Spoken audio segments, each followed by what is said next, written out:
किए तो वो जो किया वो हम लोगों को ये कर रहे अध्यक्ष महोदय। मैं आज पूरा फिर एक बार मैं बोलना चाहता हूं अध्यक्ष, एससी पॉपुलेशन మా రిపోర్ట్ ప్రకారం ఈ రోజు మొత్తం సర్వేలో పాల్గొన్న కుటుంబాలు పబ్లిక్ 3,54,77,554 మంది వీళ్ళందరూ సర్వేలో పాల్గొన్నారు।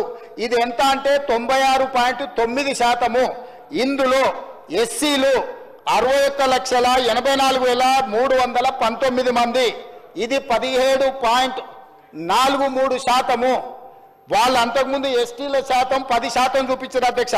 ఈ రోజు ఎస్టీలు 37,05,929 10.45। ముస్లిం ఈడ ఎస్టీ పాపులేషన్ పెరిగింది అధ్యక్ష। బీసీలు మొత్తం బీసీల పాపులేషన్ అధ్యక్ష 1,64,09,179 మంది అధ్యక్ష। ఎంతలో 3,54,00,000 మందిలోనే 46.25% అధ్యక్ష। అదేవిధంగా ముస్లిం మైనారిటీలు బీసీ ప్రాక్టీస్ చేసేవాళ్ళు బీసీల కింద ఉన్నవాళ్ళు 35,76,588 10.08। ఈ 46.25% 10.08% కలిపితే 56.33% అధ్యక్ష। ఈ రోజు మొత్తం ఈ రాష్ట్రంలో ఏ బి సి డి ఈ 5 కేటగిరీల కింద ఉన్న బీసీలు 56.33%। గత ప్రభుత్వం ఇచ్చిన రిపోర్టు 51% అధ్యక్ష రిపోర్ట్ ఉంది। 51% గత ప్రభుత్వం ఇస్తే వాళ్ళందరికీ ఏబిసిడి కేటగిరీ మొత్తం కలిపి ఈ రోజు నా ప్రభుత్వం చేసిన పక్కా లెక్కల ప్రకారం 56.33% వచ్చింది। రాజకీయ ప్రయోజనాల కోసము అవగాహన రాహిత్యంతో అర్థం పర్థం లేని మాటలు రోడ్డు మీద ఎవరో మాట్లాడితే అవి తీసుకొచ్చి 9.5 సంవత్సరాలు నేను మంత్రిగా పనిచేసినాని గప్పాలు కొట్టే వ్యక్తి వాటిని తీసుకొచ్చి ఇక్కడ మాట్లాడుతుండు। ఆ రోజు నేను మాట్లాడింది మీరు ఎంగేజ్ చేసిన వాళ్ళు ఎవరో మీ దగ్గర డేటా ఉందా? మీరు ప్రైవేట్ కాలేజీలలో అటెండర్ల నుంచి చిన్న చిన్న వాళ్ళని ఎవరినో ఊరు పేరు లేని వాళ్ళతో మీరు చేయించారు 12 గంటలలో చేయాలని గొప్పల కోసం గప్పాల కోసం చేసిరు। మీరు లిమ్కా బుక్ రికార్డుల కోసం చేసిరు। లిమ్కా బుక్ రికార్డుకు పంపించి వీళ్ళు గొప్పలు పొడిచిండ్రని లిమ్కా రికార్డుకు వీళ్ళు డేటా ఇస్తారు కానీ క్యాబినెట్కి ఇవ్వరు, తెలంగాణ అసెంబ్లీకి ఇవ్వరు అధ్యక్ష। వీళ్ళు ఇచ్చిన డేటా అధ్యక్ష ఇది లిమ్కా బుక్ రికార్డుల కోసం లిమ్కాకు పంపించుకున్నారు వీళ్ళు పొడిచిండ్రని। 10 సంవత్సరాలు ఎందుకు దాచిపెట్టిండ్రు అధ్యక్ష? ఎందుకు ఈ సభలో పెట్టలేదు? ఎందుకు క్యాబినెట్లో పెట్టలేదు? అంటే మంత్రుల మీద నమ్మకం లేదు, ప్రజాప్రతినిధుల మీద నమ్మకం లేదు, ప్రజల మీద నమ్మకం లేదు। మీరు మీ దగ్గర దాచిపెట్టుకొని మీ కుటుంబమే సమాచారాన్ని అడ్డం పెట్టుకొని అన్ని రకాల అరాచకాలు చేసి ఈరోజు ప్రభుత్వం చిత్తశుద్ధితోని ఒక మంచి పాలసీని తీసుకొచ్చినప్పుడు ఆ విషయం మాట్లాడుకుంటూ 10 సంవత్సరాలు మీరు చేసిరు। లిమ్కా బుక్ రికార్డ్స్కి అవసరం ఉందా అధ్యక్ష? ఇది లిమ్కా రికార్డ్స్ ఈరోజు బీసీలకు న్యాయం చేస్తుందా? అంటే ఎట్లా తయారైంది అధ్యక్ష? అంటే వీళ్ళు ఎంతసేపు ఉన్నా ఉద్దర గప్పాలకు అలవాటు పడ్డారు అధ్యక్ష। ఎక్కడికక్కడ పొగడ్తల కోసం పేపర్లలో టీవీలలో నేను సెల్ఫీ దిగుతా, సెల్ఫ్ డబ్బాలు కొట్టుకుంటా, ఇవన్నీ నన్ను నువ్వు పోగుడు నిన్ను నేను పోగుతా, నా ఇప్పు నువ్వు గోకు నీ ఇప్పు నేను గోకుతా, ఎంతకాలం ప్రజల్ని మోసం చేస్తారు అధ్యక్ష? మాట్లాడలేకపోవచ్చు అక్కడ ఉన్న మా బీసీ మిత్రులు, కానీ వాళ్ళ మనసుకు తెలియదా ఈరోజు ఈ ప్రభుత్వం చేస్తున్న ప్రయత్నం? ఎవరైనా ఈరోజు ప్రతిపక్షాలు డిమాండ్ చేసిందా అధ్యక్ష మమ్మల్ని? మేం బాధ్యత తీసుకొని ఈ ప్రక్రియ మొత్తం పూర్తి చేసి మంత్రివర్గంలో పెట్టి ఆమోదింపజేసి సభలో పెట్టి సభ ద్వారా మొత్తం దీన్ని ఆమోదించి వాళ్ళందరికీ స్థానిక సంస్థలలో కాకుండా విద్య ఉద్యోగ ఉపాధి అవకాశాలలో రిజర్వేషన్లు పెట్టాలని మేం తాపత్రయపడుతుంటే మమ్మల్ని తప్పు పట్టేది ఏంది అధ్యక్ష? ఇదెక్కడ న్యాయము? ఇదెక్కడి పద్ధతి? మీ కుటుంబానికి నచ్చకపోతే ఇక బలహీన వర్గాలకు అసలు ఏం మంచి జరగొద్దా?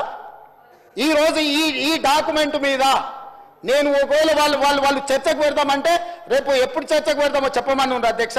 దీనికి ఉన్న సాంకేతికత ఏంది, దీన్ని చేసింది ఏంది, దీన్ని ఎక్కడ కంప్యూటరైజ్ చేసిండ్రు, ఎక్కడి నుంచి తీసుకొచ్చిండ్రు, ఇదంతా ఇప్పటి వరకు ఈ డాక్యుమెంట్ అనేది ఏదో ఒక వెబ్సైట్లో ఎవరో పెడుతున్నారు।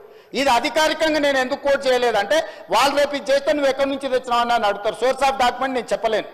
ఇప్పుడు 9.5 సంవత్సరాలు మంత్రిగా పనిచేసిన ద గ్రేట్ ఆయన ఎవరో మంత్రి గారు చెప్పినందుకు ఇప్పుడు ఇది అఫీషియల్గా నేను మాట్లాడుతున్నా అధ్యక్ష। ఇది ఎక్కడ పబ్లిక్ డొమైన్లో అధికారిక వెబ్సైట్లలో లేదు। కేవలం ఆ కుటుంబం వాళ్ళ ట్రెజరీలో పెట్టుకొని ఎన్నికలు వచ్చినప్పుడు ఈ వివరాలను వాడుకొని వాళ్ళు రాజకీయం చేసిరు. మేము అట్లా చేయడం లేదు. అక్బరుద్దీన్ ఓవైసీ గారు ఏదైతే ఈ నివేదికను అడిగినరో, నివేదిక 4 వాల్యూమ్ల రూపంలో ఉంది. 3 వాల్యూమ్స్ ప్రక్రియ విధానము చేపట్టింది, డీటెయిల్స్ ఉన్నాయి. 4వ వాల్యూమ్లో మాత్రం ఇండివిజువల్ వివరాలు ఉన్నాయి అధ్యక్ష. ఇండివిజువల్ వివరాలు ప్రజలకు ఇవ్వడానికి వీలు లేదు. ప్రభుత్వానికి ఆ వ్యక్తికి మధ్యలో ఉన్న సమాచారము ప్రభుత్వం కాబట్టి ప్రభుత్వం మీద నమ్మకంతో ఇచ్చారు. ప్రభుత్వం కస్టోడియన్. ప్రభుత్వం cannot disclose every document, every detail to every individual. So దయచేసి అక్బరుద్దీన్ ఓవైసీ గారిని అర్థం చేసుకోమని నేను అడుగుతున్నా. ఇండివిజువల్ డేటా కాకుండా మీకు ఏం కావాలన్నా మొత్తం ఇస్తాం. కంపెల్ చేసి టోటల్గా రిపోర్ట్ ఇస్తాం. మీకు ఇంకేమైనా అనుమానాలు ఉంటే కూడా నివృత్తి చేస్తాం. దయచేసి బీసీల జనాభా పెరిగింది మా సర్వేలో, మైనారిటీల జనాభా పెరిగింది మా సర్వేలో. మేము పక్కా సమాచారాన్ని సేకరించినాము. 2011 తర్వాత జనాభా లెక్కలు జరగలేదు. జనాభా లెక్కలు కూడా కేంద్ర ప్రభుత్వం ఇచ్చిన ఒక అంచనా ప్రకారం ప్రతి సంవత్సరం 1.20 మాత్రమే పాపులేషన్ పెరుగుతూ వచ్చింది. పాపులేషన్ అనేది స్టెబిలైజ్ అయిపోయింది. చచ్చిపోయేటోళ్లకు పుట్టేటోళ్లకు ఉన్న గ్యాప్ లిమిటెడ్ ఉంది. Only 1.2% only the population is increasing year by year. That is why 2011 the population is 3,50 lakhs plus. Today the population is 3,70 lakhs plus. That's all. This is what actual report. Why should I reduce the population? What is the point? నాకు పోయేదేముంది? ఈరోజు 56% బీసీలు అని చెప్పిన, 3 లక్షల కుటుంబాలు రాలేదని చెప్పిన, 3 లక్షల కుటుంబాలు ఈజ్ ఈక్వల్ టు 16 లక్షల జనాలు. సో ఈ ప్రభుత్వానికి దాపరికం లేదు. ఒకవేళ నిజంగానే అబద్ధాలు చెప్పాలనుకుంటే వాళ్ళ సమాచారం ఈయనల గురించి నేను ఎందుకు చెప్తుంటే అధ్యక్ష? మీరు ఈరోజు మాట్లాడుతున్నది మొత్తం నేను ప్లే చేసిన డాక్యుమెంట్తోనే మాట్లాడుతున్నారు. దయచేసి ప్రాసెస్ను మీరు తప్పు పట్టకండి. ప్రభుత్వ చిత్తశుద్ధిని తప్పు పట్టకండి. ప్రభుత్వం ప్రాసెస్ని పర్ఫెక్ట్గా చేసింది. ప్రభుత్వానికి చిత్తశుద్ధి ఉంది.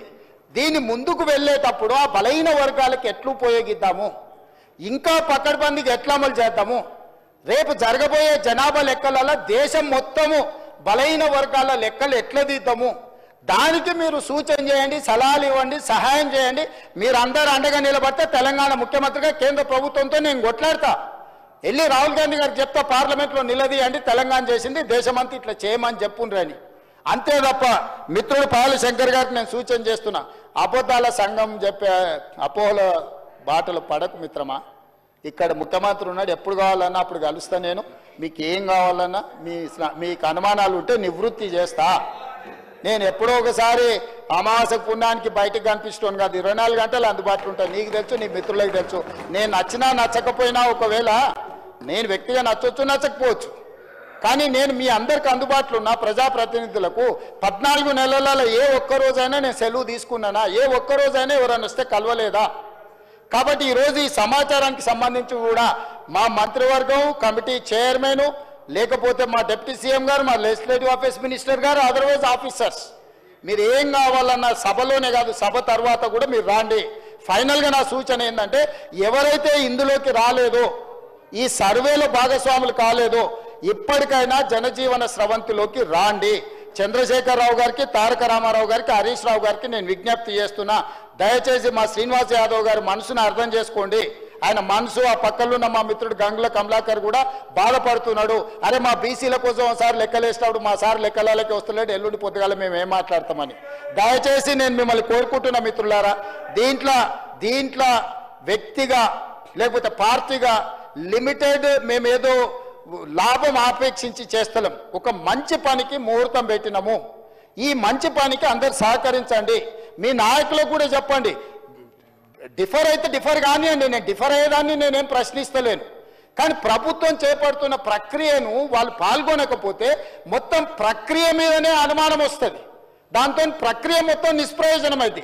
ఏ ఆలోచన, ఏ ఉద్దేశం బలహీన వర్గాలకు ఉందో, మా మిత్రుడు గంగుల కమలాకర్ గారికి, మా శ్రీనివాస్ యాదవ్ గారికి ఏదైతే ఉందో ఆ పర్పసే డిఫీట్ అవుతున్నది. పర్పస్ను డిఫీట్ చేయకండి. పొలిటికల్గా నాతో డిఫర్ అయితే డిఫర్ కాండి. I do agree, I have my own platform, you have your own platform. You can argue on your platform, I can argue on my platform. But the purpose is something different from politics. ఇది రాజకీయాల కంటే అతీతమైన ఒక మంచి ఉద్దేశంతో ప్రభుత్వం చేపట్టింది. దయచేసి నేను నచ్చలేదనో లేకపోతే అడిగిన వివరాలు ఇస్తే మీకేమన్నా వ్యక్తిగతంగా ఇబ్బంది వస్తుంది అనుకుంటే రేపు ప్రజలకు జవాబు చెప్పాల్సి వస్తుంది, నాకు కాదు.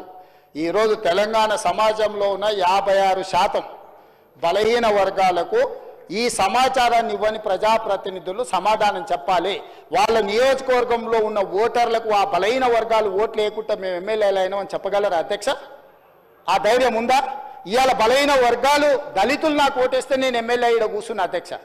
ఇవాళ ఈ ముఖ్యమంత్రి అయినా అంటే ఆ బలహీన వర్గాల ఆ దళిత గిరిజన వర్గాలు మనల్ని గెలిపిస్తూ వచ్చినాం. మీరు ఎమ్మెల్యేలు అయిందా? ఆ బీసీల ఓట్లు లేకుండా ఎమ్మెల్యేలు అయిందా? ఇవాళ బీసీల లెక్కలు వేసినప్పుడు మేము సర్వేలో పాల్గొనము. మాకు రేవంత్ రెడ్డి జుట్టు నచ్చలేదు, లేకపోతే రేవంత్ రెడ్డి ముక్కు నచ్చలేదు. రేవంత్ రెడ్డి కోసమా ఇది? రేవంత్ రెడ్డి నచ్చొచ్చు నచ్చకపోవచ్చు, ఇది బలహీన వర్గాల కోసము పనిచేస్తున్న విధానము, ఇది ప్రభుత్వము.